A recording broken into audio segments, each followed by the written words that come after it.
There are people on YouTube, there are first-time dog buyers who are getting ready to buy an Australian Shepherd crossed with a Poodle, and they have certain expectations.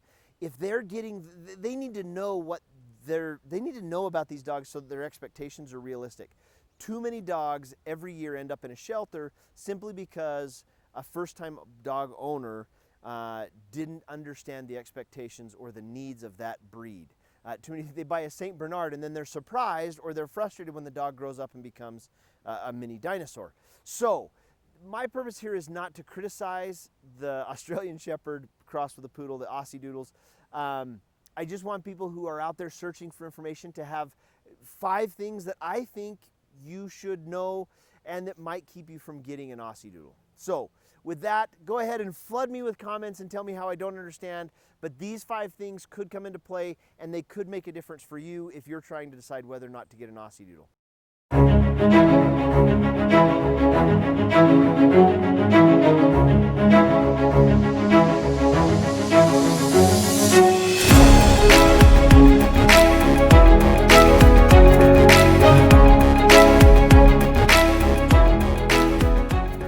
When you bring 2 breeds of dogs together to create a new litter of puppies, every puppy in that litter is going to get a different level of influence from mom and dad. And so you have to understand both the Australian Shepherd and the Poodle for these behaviors to understand that your dog could be anywhere on the spectrum between Australian Shepherd and Poodle. And so that's important. Let's talk about the number one thing I think people need to understand about Australian Shepherds. They're herding animals. They're very, very smart. They're very hardworking, but they're used to being in charge. And if they see you, if you're a first-time dog owner and your AussieDoodle it really takes after the Australian Shepherd, and they see you as kind of being misinformed or not doing your job, don't be surprised if your puppy starts to try and exhibit herding behaviors and they try and become the boss. They start trying to herd your children or herd your other pets. They'll start barking to kind of get you. That's one of their techniques to get sheep where they're going or the animals that they're herding where they want them to go. So you could have a dog that tries to take over. Now on the Poodle side of things, Poodles are an interesting dog. I personally feel like Poodles almost are like cats. Sometimes they're just, well, in comparison to my Labrador, a Poodle is not as intent on pleasing their owner. They're very, very intelligent. They're very, very athletic, and they can be excellent dogs, but they can also be ambivalent to you. If I've worked with Poodles in the past, and I've had Poodles, it almost felt like they were looking at me trying to decide if they wanted to do what I wanted them to. It was like it was a mental exercise. With Labradors, they're so worried about pleasing you that that's not an issue. So when you take that mix of so intelligent that they're going to consider whether they're going to follow your instructions or not, and this fact that they're a herding dog, AussieDoodles may not be the best dog if you're a first-time dog owner. If you're really brand new to training dogs and building structure and giving them enough physical exercise, enough mental stimulus to keep them happy, and to firmly plant yourself as the herder in the Australian Shepherd's world, they need to see that you're doing the herding. Okay, the second thing that you need to know about Australian Shepherds and Poodles both, they can be a little standoffish. They're not the kind of dog that wants to be in your lap all the time. Now again, I understand some of you have a Poodle that's all they are, is an oversized lap dog. Understand that as the breed goes, that's probably more the exception than the rule. The rule for Poodles is that they're not so much. Australian Shepherds, very standoffish as a breed. And so if you don't socialize your puppy right away, you get your puppy home from the breeder and you start getting them into lots of different experiences with different people, different noises, riding in the car in different ways. If you don't get them experienced to that, especially to strangers, early on in your dog's life, later on, your dog could become very fearful, and that could lead to some really bad situations, including biting and snipping, growling, barking. Now, that is something that can be totally you can totally get through that again, by just socializing your dog really well up front. If you haven't already, please check out my dog on check out my video on socializing dogs at an early age, and it'll walk you through all of the steps. All right, the third thing you need to know about Australian Shepherds, and the funny thing about this is the polar opposite. We talked about them being standoffish. That's mostly with strangers. The thing you'll learn about Australian Shepherds is when they create a bond with a person, they crave constant attention. And this is the same with poodles. Some of you may have a poodle that is a lap dog.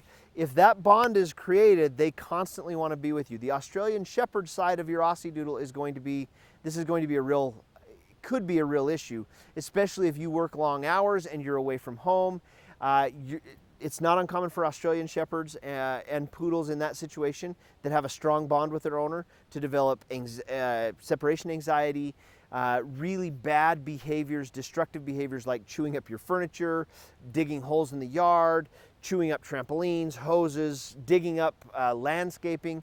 So this is something to be aware of. If you're a single person and you're living in a situation where you don't have a lot of people in and out, and your dog builds a really strong bond with you, and then you have to leave for 10 hours at a time and your dog is alone, this can be a problem. The constant need for attention, the constant need for just your interaction. When you get home, the other challenge is that this isn't a dog that you can just turn out into the backyard and let them go entertain themselves. Because the Australian Shepherds and the Poodles are both so intelligent, they're going to require some interaction. They're going to want there are going to be some games that they want to play. Check out my video right here for my favorite games to keep big dogs active and engaged. But you're going to need to do that with your AussieDoodle as they get older and stronger, and they just need more exercise to stay in shape. All right, let's get to the next one. All right, number 4, the fourth reason that I think everybody ought to reconsider an AussieDoodle, and this has to do with, I warn people about this every time we get into a conversation about any kind of a doodle.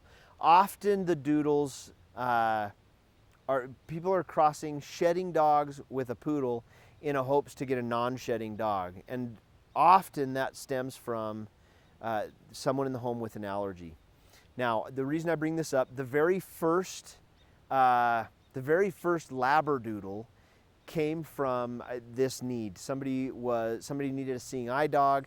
They were allergic to Labradors, and so Labradors and Golden Retrievers, that wasn't going to be a good option for them. And so someone in Australia found these two, came up with the idea of crossing a Labradoodle and a Poodle, and the Labradoodle was born. Since then, this idea of designer dogs has exploded. I still think we're going to see some consequences for this. One of them being, one of the consequences of everybody grabbing two dogs and breeding them is, without really knowing what you're doing, again, you get a mix. You get any number of influence or any amount of influence from a parent and in the same litter. So you go to pick up your AussieDoodle and you see a puppy you see puppies with very different fur. Now, a breeder who's gone through this and understands their dogs and has instituted some kind of a breeding program, you're going to be able to be a little bit more secure in what kind of a puppy you're going to get. But if you're getting this from some backyard breeder who's just found a random Australian Shepherd and a random Poodle and has put them together, it's highly probable that you're going to find in that litter a puppy with, or several puppies with kind of a tighter curl, more like the Poodle parent, or kind of that little puffball thing that you get with the Australian Shepherd. Here's the benefit there is a benefit of crossing them. A Poodle comes with a single coat. In other words, it's more like a hair like a human grows. That's why you have to take them to a breeder, you've got to take them to a groomer to get them, to get that hair trimmed down. They don't shed or blow out their coats like Australian Shepherds do. Australian Shepherds have a dual layer coat, an outer layer with more of a coarse hair. That's the fur or the hair that you pet. And then there's an under layer that is more of a fine, insulatory layer of hair that's meant to keep them cool in the summer and warm in the winter. And so what happens in a dog like that, an Australian Shepherd with a dual layer coat, is every season, every fall and every spring, more or less, they blow out their coat. And that is this massive shedding season. Now, when you cross these, you get puppies with single layer coats. But there's still some variety. Like I said, there's some that come with this curly, tight, poodle-like hair, and you get some that are more of the poof ball.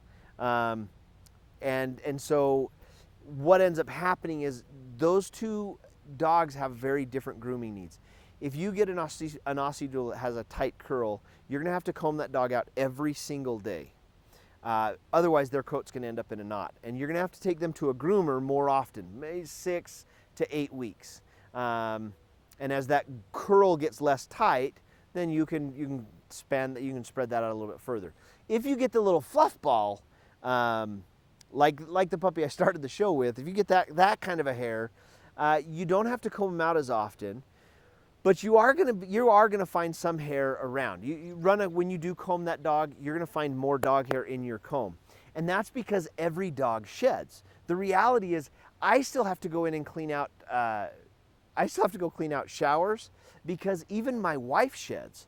Okay, do me a favor. Don't let if my wife finds out that I used her as an example and to say that all dogs shed, that's going to get me in trouble. So let's just keep that between us. But every dog is going to shed a little bit.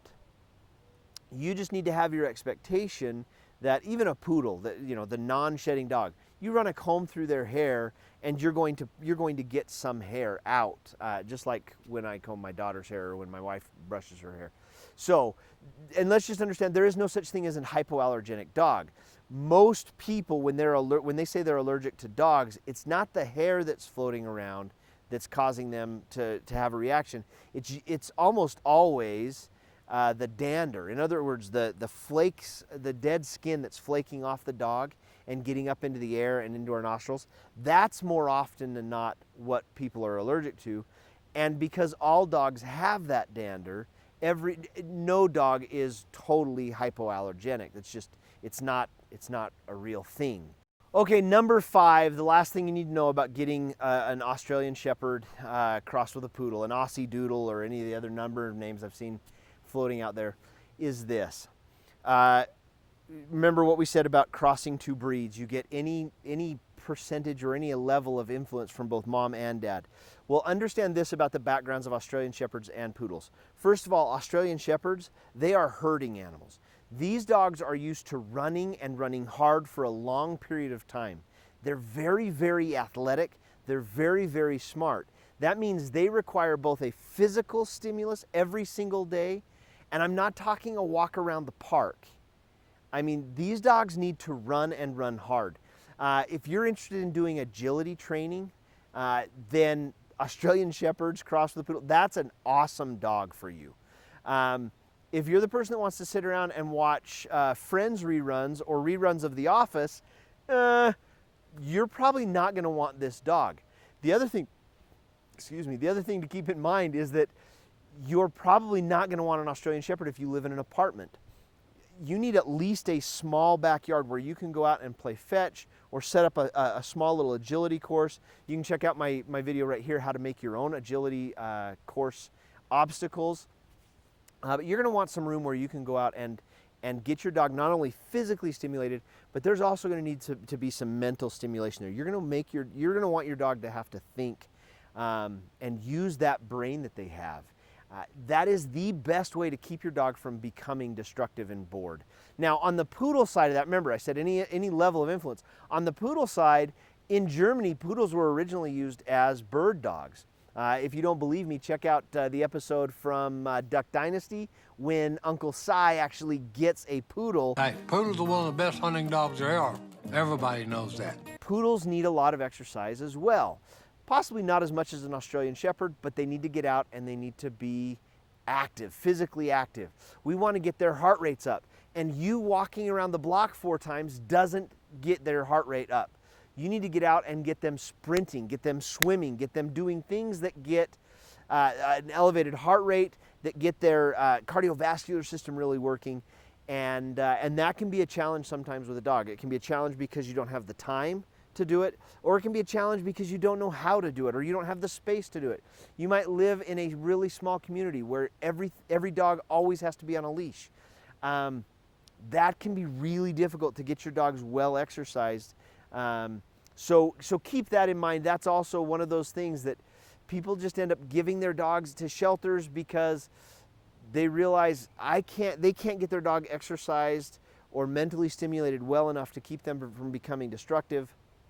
And so finally something happens, landscape's ripped up, or sprinklers are chewed, or a couch gets completely demolished, and people turn their dog back in, and they take their dog back to a shelter and say, I just can't do it anymore. And that's something we want to avoid. So there are 5 things that you need to really consider before buying an AussieDoodle. I hope this video has been informative and helpful. If it has, please click the subscribe button down below. Hit the little like, or hit the little bell so you get notified, and hit the little like button so that more people can find this out. The more we know, the merrier. Thanks for joining me. I'll see you in the next video.